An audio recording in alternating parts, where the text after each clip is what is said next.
valuation is the ultimate KPI.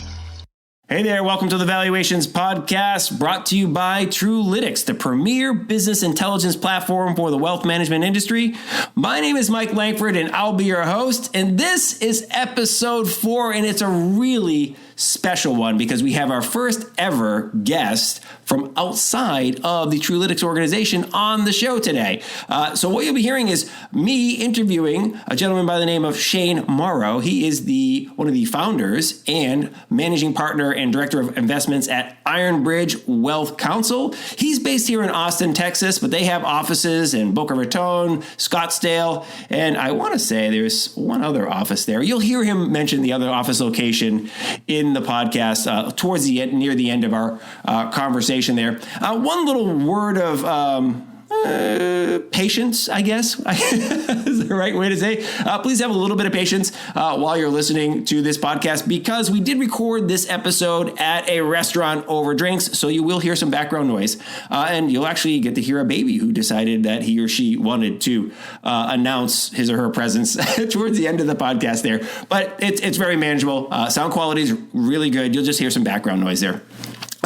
What made Shane a very exciting guest to have on is he is on the side of the equation where if you're thinking about succession and transition for your business, he would probably end up being what a likely acquirer would look like. He and his firm, IronBridge, might look like that. He's a young gentleman. He's in his 30s. His partners are young. They are a growing firm, a relatively new firm, and they're looking at things with fresh eyes. Like if you had to design a business right now in 2018, what might it look like, right? And those are going to be the firms of the future that are going to be acquiring businesses. So if you are doing your succession planning, if you are looking at your evaluation with an eye toward transitioning out of the business someday, a firm like IronBridge might be the type of firm that comes knocking on your door and saying, we might want to acquire you. Now, on the flip side of that, if you are a young firm or a young advisor looking to grow through potential acquisition or shape your business in the way that you think it should be shaped in 2018 and beyond, this is a fantastic podcast for you as well, because we're talking a lot about like, what does the market look like now? What are some of the trends in the industry? And where do we see some kind of mismatches with some of the established firms and their ability to serve the trends like millennial audiences and female investors and so forth. So really, really good stuff here. Absolute pleasure to have Shane on the show. And I have a feeling it would not be surprising if he popped on the show at some other time in the future, because he was an excellent guest. He and I hit it off, and I really liked having him. If you have questions for me, for Shane, please do hit us up, valuations@truelytics.com. You can also swing by the Truelytics website and go ahead and use a contact form there.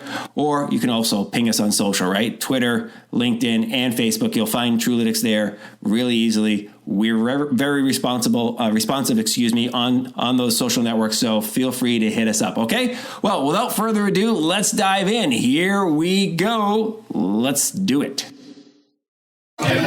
All right, sir.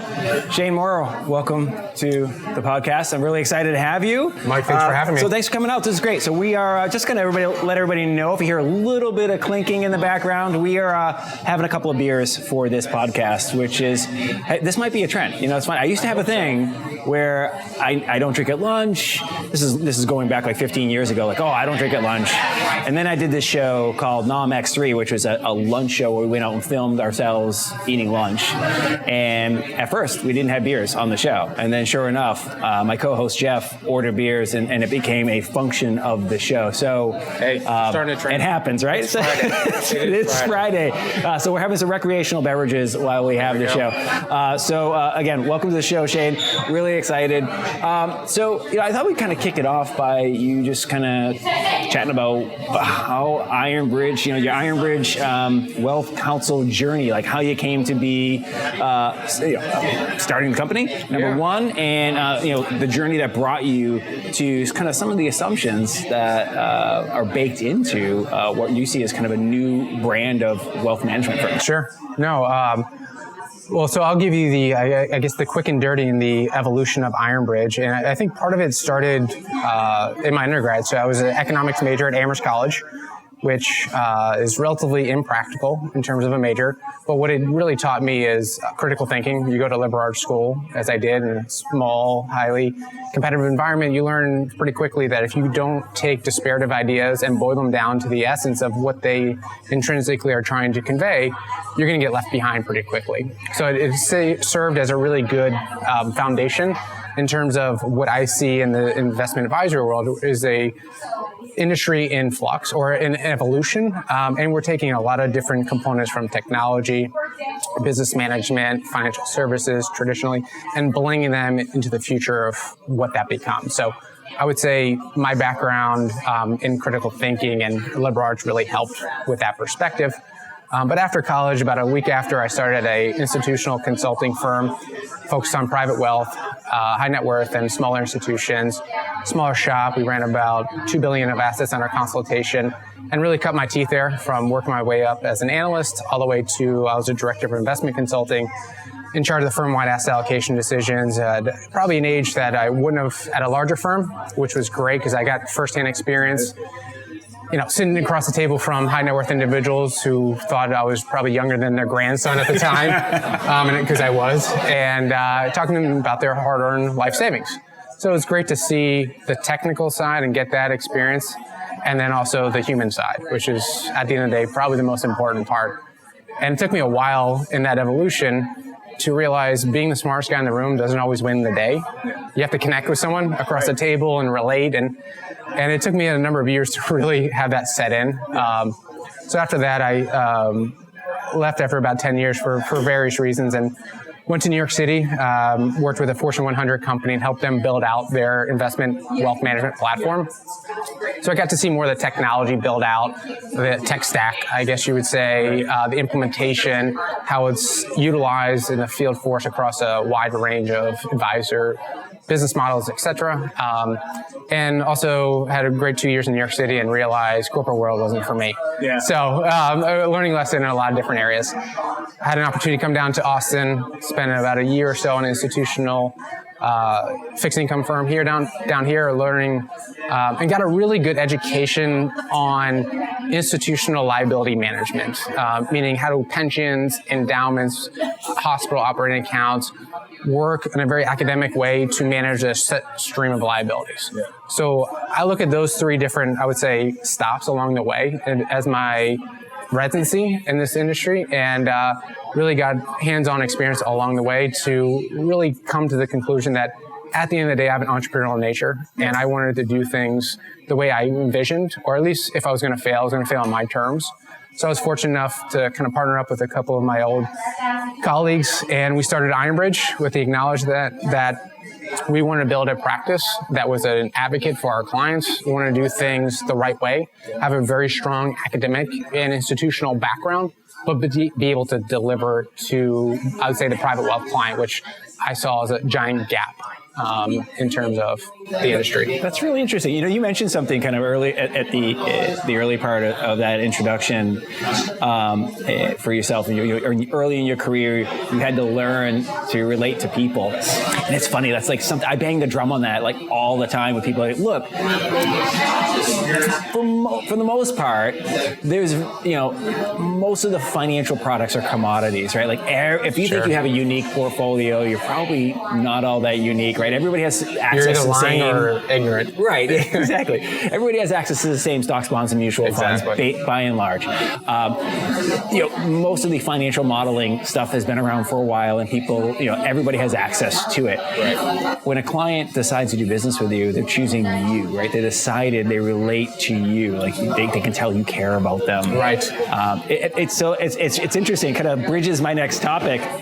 It makes an iron bridge. to the next topic, actually. There we go, right? You have the name Wealth Counsel, and you actually mentioned, earlier in your experience that you talked about, you used the phrase counsel as well, under counsel, you said for the assets. Yes. And it's a relatively unique way, or a relatively rare way to refer to the business. I'd like to kind of hear your perspective on why you're choosing counsel versus under advisory or under management. What's the significance of that?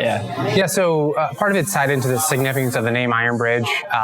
The significance, if you look historically, even though we're in Austin, a lot of people think it's the Penny Bacher Break chair. It actually had nothing to do with it. There's an iron bridge in England, the quote-unquote iron bridge. If you look it up on Wikipedia, it's historical. It was the first bridge, or one of the first bridges of the Industrial Revolution to be made of iron, cast iron. And the town of IronBridge now is kind of known as the birthplace of the Industrial Revolution. So we kind of look at the historical nature of the industry changing, kind of a revolution or evolution in our industry, and it had some historical meaning.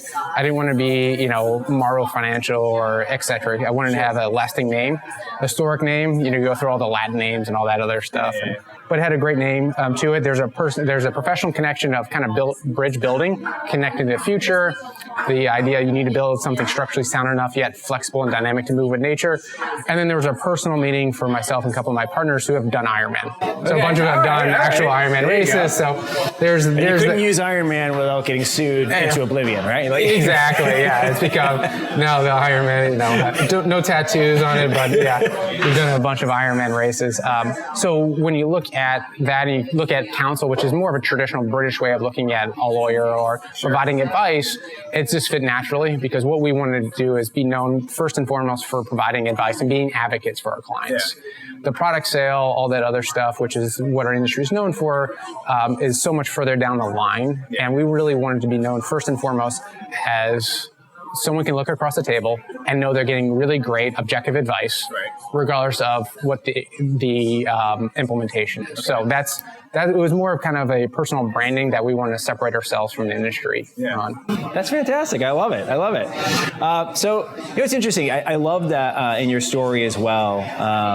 You mentioned that you got HighLevel Access at a very young age, and I feel a kinship there because at 26 years old, I worked directly for the chief financial officer of State Street Corporation in Boston. It was Ron O'Kelly at the time, and Marsh Carter was the CEO then, and everything. So, as a really young dude, relatively early out of school, I'm like in a Fortune 500, boardroom meeting with executives. I didn't have any power, but it was really, really cool to kind of be there, soaking it in. And I actually, wrote for the alumni magazine at State Street not too long ago about how it kind of sowed the seeds for my life, right? In terms of the things I learned. Exactly. It just really informed the way that I approach things and the way that I see the world. I wonder if you what you kind of see as some of the leadership lessons. I mean, you're a leader now, right? You're one of the partners in the company. You're obviously trying to grow it into something really, really special from where you've grown it already. What are some of the leadership lessons you think you've kind of adopted along the way? Yeah, I would say there's I would say two primary lessons from that experience. One was our firm was very successful in the 90s when I joined in 2004. It built up a great reputation, great success, but the industry had evolved, and they didn't evolve quick enough with the industry and found themselves slowly falling further and further behind. So one of the first lessons that I really learned was that if you're not constantly evolving or challenging the way you do business and the thought process, doesn't mean you have to change and reinvent yourself each year or two, but you have to constantly be stress testing how you do things and does it still make sense in this current environment. If you don't do that, eventually competition will come in and eat your lunch. And that was a really great lesson in terms of don't rest on your laurels and to constantly challenge and look outside to see what's going on in the industry, take lessons from other industries, people, consultants, whatever it may be, to constantly try to improve. So that was one really good lesson that I learned. The second one was people matter. One of my first bosses said, at the end of the day, it's not the X's and the O's, it's the Jimmies and the Joes. Okay, I like that. And, building the great team around you is paramount. So I learned that lesson pretty quickly. I was an offensive lineman in college, so I'm used to being in that team environment and working collaboratively. And I think that for me kind of reinforced the need to not just have great ideas and execution, but have good team members around you that you also can trust and rely on. So I would say those are really two great takeaways I got from that formative year that it just reinforced from my experience. That's interesting. I love it. It's funny. It kind of feeds into the kind of the next area I want to chat about is because that team is going to be with you for years to come, hopefully, right? And they're going to evolve. Maybe some of them will leave, and you'll get new ones and so forth. But you're kind of forming your vision of what you want for the future, right? And who's going to run with you. And I love diving into the future. It's one of my favorite topics. Early this week, I published a video in which I mentioned that advisors and wealth management firms really need to start thinking about themselves as futurists, right? And what I mean by that is, look, 2018 in many ways looks nothing like 1998, right? I mean, think about. I often tell people I am the last adult generation, last of the adults to become adults before the internet was a thing, right? I graduated college in 1995, right as the World Wide Web was happening. So I remember being an adult, I went to college with a typewriter, right? That's exactly. And there was no internet. We had a computer lab, but one for the whole campus. That was it. And I can remember getting my first cell phone. I can remember seeing the first car phone that I'd ever seen in my life. It's kind of I always joke about it. My great-grandmother, she told me this story about seeing a car for the first time and how much that blew my mind. And this woman was born in 1903. That's crazy. She saw a car for the first time. She flew on airplanes and she saw a man land on the moon and all that type of stuff, right? Yes. She passed away before the internet. But when I think about what's coming for the future, and you and I kind of before we started recording, we're chatting about our kids may never drive cars; they may just Uber it everywhere. Exactly. When we think about our clients,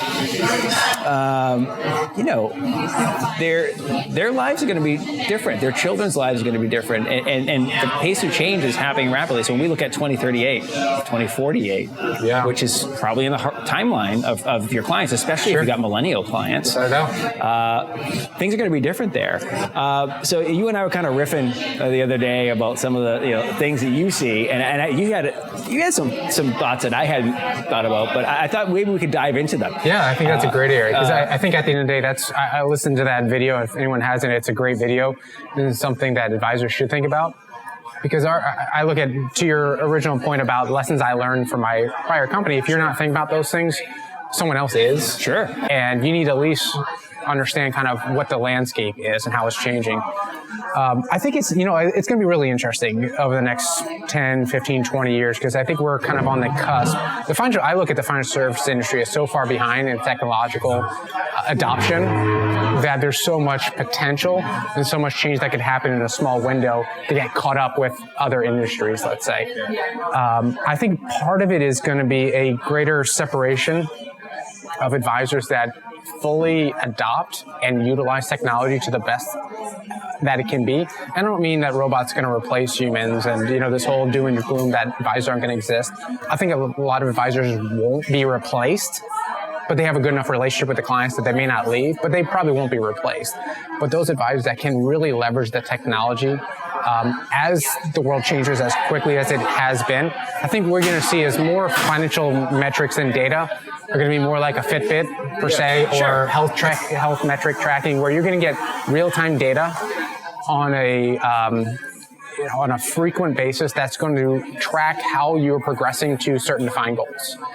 And the problem is not the data. The problem is the interpretation of that data. So we're talking before about changing jobs and being flexible and kind of modeling in sabbaticals or, time off or lifestyle change or whatever the dynamics may be.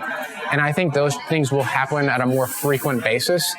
And if you don't have that data readily available and tracked and available, you're going to get left behind because people are going to want to demand it.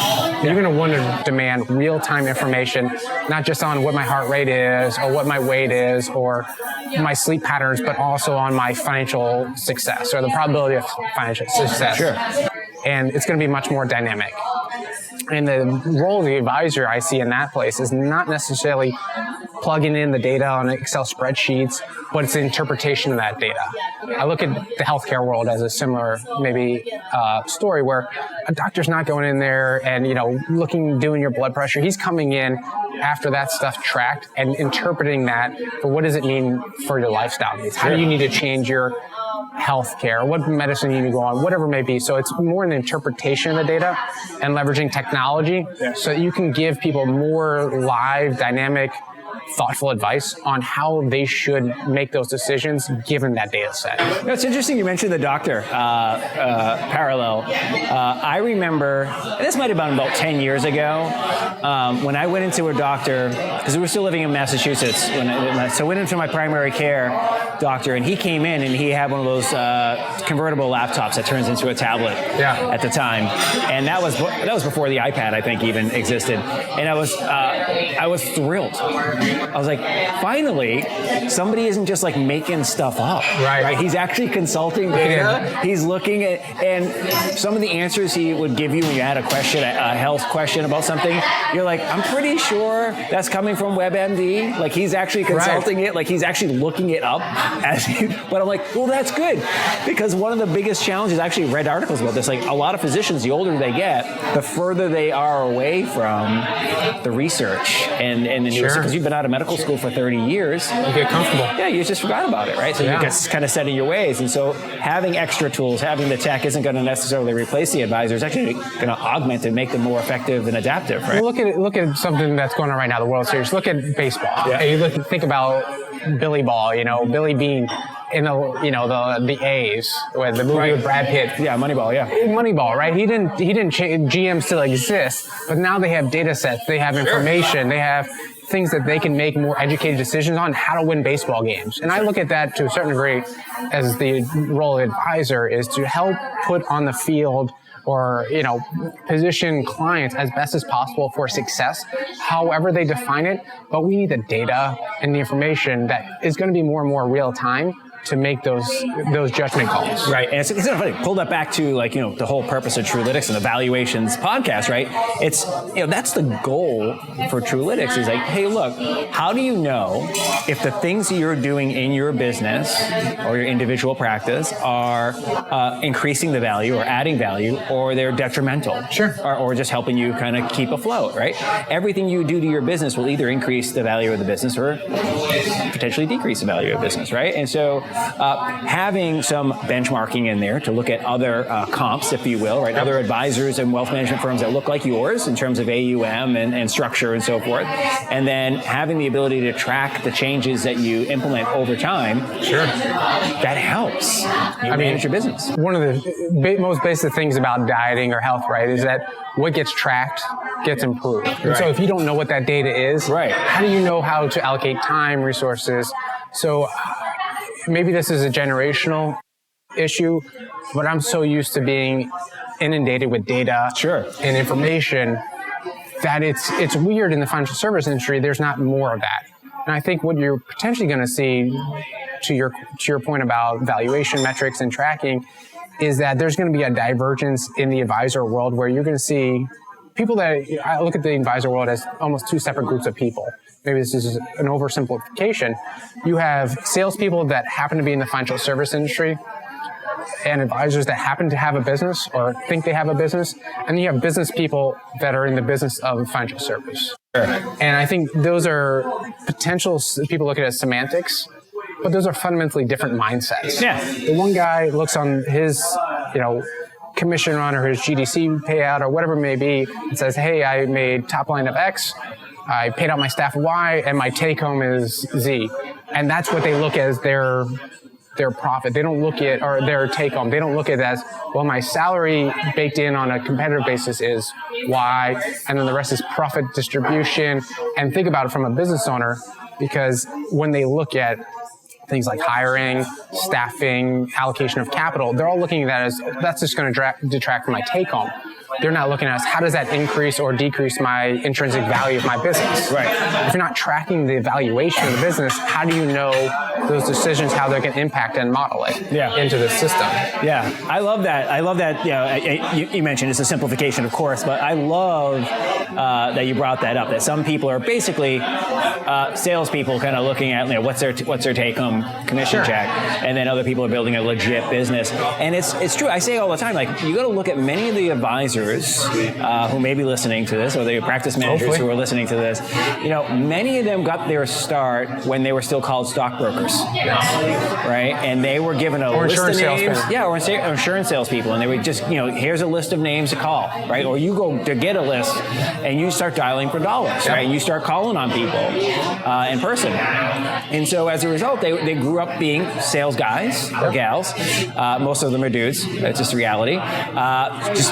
Just banging the numbers, right? It was a law of large numbers. The more people you call, you get one to say yes. Exactly. So you know what it's going to look like. But over time, you evolved into more of a fiduciary, relationship management type role, and you started to look at it like a business. And those who have looked at it as a business have done very well.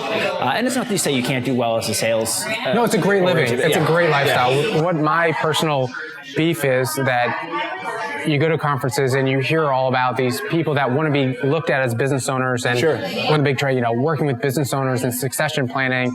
And I'm sit in the back and I laugh because you put the mirror to most of the advisors' own business practices, and they're woefully naked in terms of how they're the exact same disturbing questions they're asking potential clients. If you were to ask them, what's your succession model? What's the valuation of your company? How are you going to transition the next 5-10 years? What happens if you get hit by the bus? They don't really have good answers to those. And so, it's a very easy, I think it's easier to undress and kind of get to the heart of what someone is. Yeah. And they're both great lifestyles. Yeah. Well, it's interesting. We were just writing Terry Mullen, CEO of Truelytics, and I were working on a presentation that he's going to be making up soon. And one of the things I suggested is that very thing, the most important advice you're giving to your clients, right, is something you should follow yourself, right? Is that, look, at some point in time, you need to advise your clients that I'm thinking of transitioning out of this business. I have a succession plan, and when I leave this business, I want you to go with the person I have chosen. Right. That's going to be really important for your client because now they have a roadmap for what happens after you. But it's also going to be really important for yourself and your family and your legacy because God forbid something happens to you before succession happens. You plan succession, if you pass away or you become incapacitated, your family's going to count on the ability to sell that business and exit the business, right? I 100% agree, and that's why I look at that. You can address those questions relatively easily. You start asking people, what's your succession rate? What has it been communicated to clients? What's the valuation that you factor into the model? All those things that if you're looking at a tech startup or a private business, construction company, those are things that they have to have in place. Right. And the advisor world has really evolved, as you said, from stockbroker or salespeople, from stock or insurance salespeople to quote unquote advisors. But a lot of times it's the same person that started out. The industry is not mature enough in the sense of you had the same people that were successful that the people that were not as good salespeople got weeded out. Right. It's 100% true. It's funny. There's another, if you want to call it getting weeded out, but there's that big transition's coming, right? I think Truelytics guys are talking about. There's the transition wave is coming, right? The average age of an advisor now is over 50. Many of them getting closer to 60. So it is inevitable that there will be this wave of people who are exiting the business. Kind of like you might advise to your client, hey, listen, eventually you will retire. Either you'll choose to, or the world will stop paying you for what you do.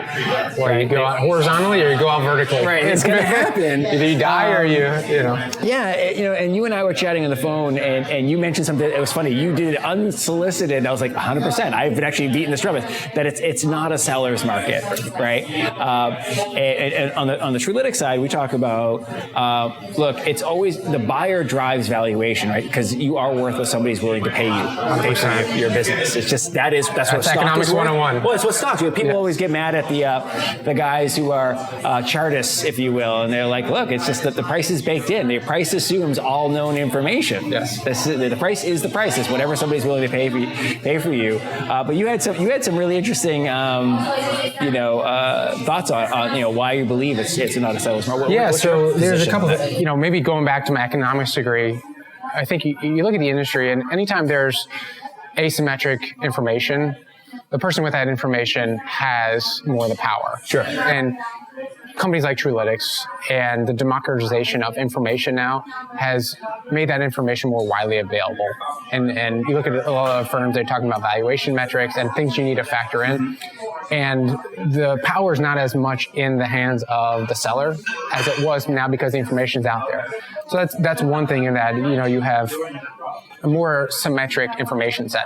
Second thing is that if you look at the real estate world, right? If you may have a great house, you have your own unique quirks that you've lived in it for 20 years, but guess what? That's your house for 20 years. If I'm going to go come in there with my own family and a different set of, idea of style and whatever it may be, I'm not going to place the same value that you do that you've lived in that.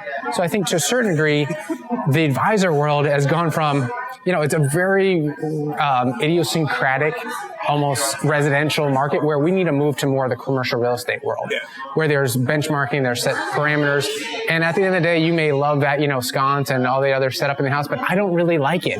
Yeah. So I'm not going to pay you for it. Yeah. And I think there's going to be the realization that, hey, your kid's not that good looking. And that's a hard thing to swallow for a lot of people, that this baby that they built up for the last 20, 30 years is not that attractive. Sure. Because the reality is, you look at it, most advisors practice, right? They've worked the first couple of years, they worked with whoever they could. They built up those clients, then they transition and work with people maybe they want to work with, and you kind of move up that chain.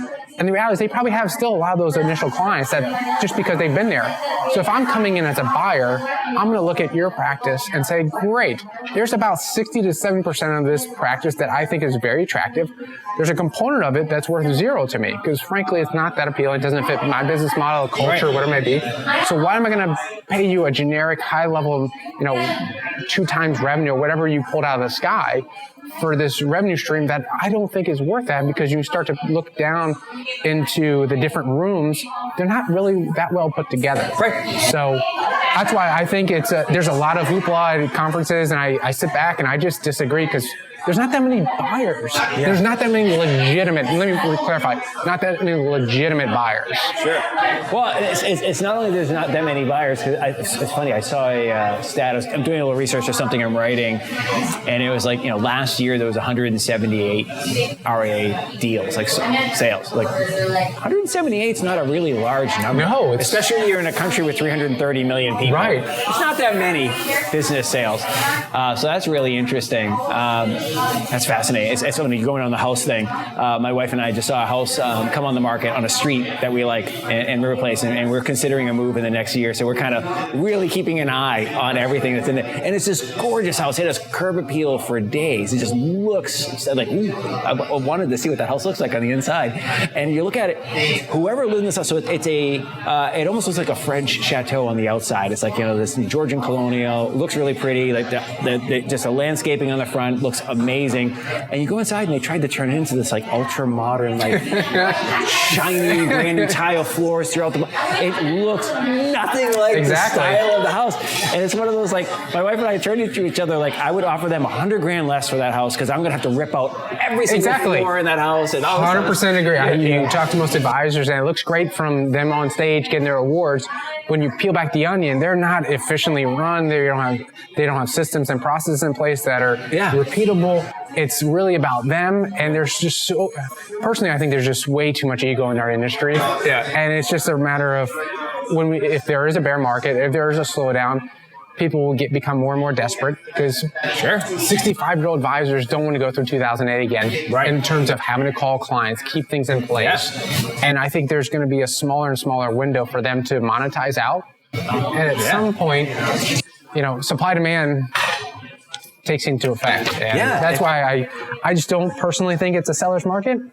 I also don't think it's a buyer's market. Yeah. I think it's people need to really work hard to figure out cultural systems matches, which takes a while to do. Because you're talking about a clientele that someone's built up for years, and you're talking about their financial livelihood. This is not transactional that we're talking about transitioning someone to. So if I'm going to work with you, Mike, and come in as a new advisor, you're going to want to know me as a person, know my process, systems, which I think to do it well, it takes years. Yeah. It's interesting you mentioned, you said something to me, I'm trying to find it, like I made a note about it. You know, you talked about finding the soul of the business. And it really kind of spoke to me because, I spent a lot of time in marketing, advising firms and occasionally individual advisors on their target marketing practices and how to go to market and how to position themselves. And I don't want to go as big as to say it was really deep, Shane, what you said, but it was really, I thought it was really important. I thought it was deep. It was super deep. Yeah. I was like, it was great. I was impressed. It was nice and fluffy and cuddly. No, but it is, because again, going back to the beginning of our conversation, it's a relationship business. You are connecting with people, but talk a little bit about what you meant by, finding the soul in the business. Yeah, I guess I think part of what I was talking, I remember I was at an INCA conference once. Now I know they've changed their name. But I was for some reason or another just disillusioned. I stepped out of the session. I was just walking down the hallways, and I was smacked with the reality that most of these people here are trying to figure out different strategies, techniques. And I know I'm being potentially overly cynical. Sure. But maybe it's a generalization, but I think sometimes it needs to be said that a lot of times we're just trying to figure out ways to make money on other people's money. And you miss the purpose and reason for what we're doing. And a lot of times you'll ask a group of advisors, why do you go in this business? And they say, I just want to really help people. And I'm just not buying that. I'm calling them out.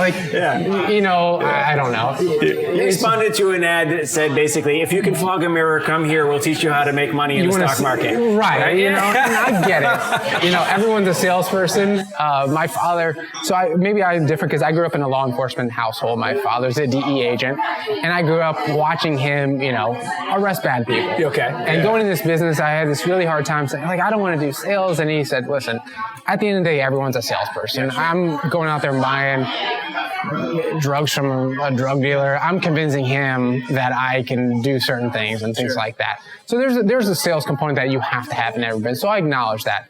But the other part of it is I feel like sometimes we get so wrapped up into awards and GC and commission, you kind of miss at the end of the day what you wake up and look forward to. And yes, we have those successes with clients to help them really on the path. But I get really, disillusioned for the most part with the industry in general, because it's the whole cliche Simon Sinek, start with why. There's a missing of the why. Yeah. And a lot of people, you look at websites now, you look at marketing pieces, they all say, which is generic, right? Our why is to help people provide custom solutions, blah, blah, blah, blah, blah. It's all kind of redundant, and repetitive and things like that. And I had to really, do my own soul searching and say, what do I want to accomplish? What do we at IronBridge want to accomplish with people? And it really is about protecting. That's the way I looked at it, tying into the Counsel thing. It's about protecting people from themselves, from the future, from insecurity, from unknowns that can happen in the marketplace. And that at the heart is what we try to accomplish. And the soul doesn't mean just what do we do on a daily basis, but how does that impact the other activities that your culture, like the charity work that you do as a firm, all those other things that shouldn't really go noticed by the outside world, but are felt internally at a cultural level. Right. And I guess the soul I was talking about is when I was talking to my father about it, there's challenges and stress about every industry. But he said at the end of the day, I believed in the mission. Yeah. And I feel like sometimes, if you ask employees, forget the CEO or the lead advisor, if you ask their employees, what's your mission? What's your, culture? What's the soul of your firm? I think there would a lot of times be hard to communicate that well. Right.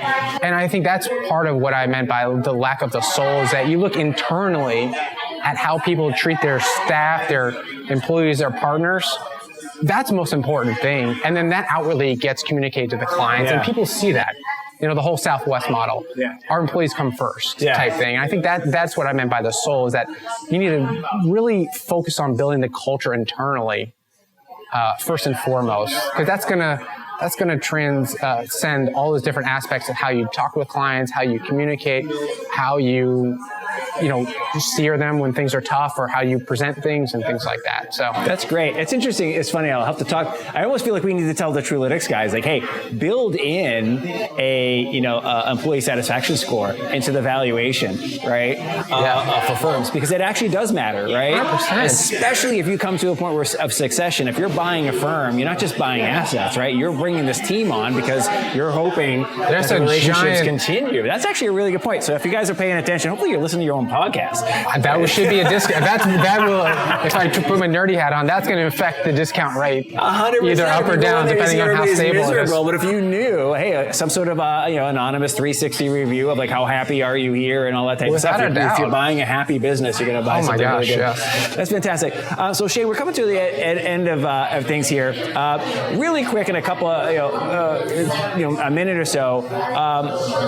What do you feel beyond that you guys really obviously have a soul? What do you think kind of makes you stand up for the crowd? Like, who's the ideal type of client? If somebody is looking for IronBridge and wants to work, like, how do you differentiate yourself? If you differentiate yourself, tell us what makes you special. Well, maybe I'll tie it into, without being self-promoting, tied into kind of the future, because I think the future is going to be specialization. And really, not just, if you look at, again, the medical professions, you don't go to a general doctor if you have a heart problem. And so what we look at, our differentiation is, how do we really identify our clientele exceptionally well and really specialize in those areas. So our channels are medical professionals, law enforcement, philanthropic individuals. This includes small foundations. And the overarching philosophy is that we provide financial guidance for those who serve others. Because at the end of the day, there's a lot of wealthy people. There's a lot of people you could do business with. We need to know who we want to do business with. And then darn well better know those channels intimately well in terms of the nuances of the technical side, the emotional side, the communication side. And so we have these, I would say, different business channels. And I think that's a part of the differentiation, is we try to understand who we are, who we want to work, who we're good with working with, and focus on those areas. But I also think that for the future of the industry, if you don't specialize, it's going to be tougher and tougher to compete as a generalist.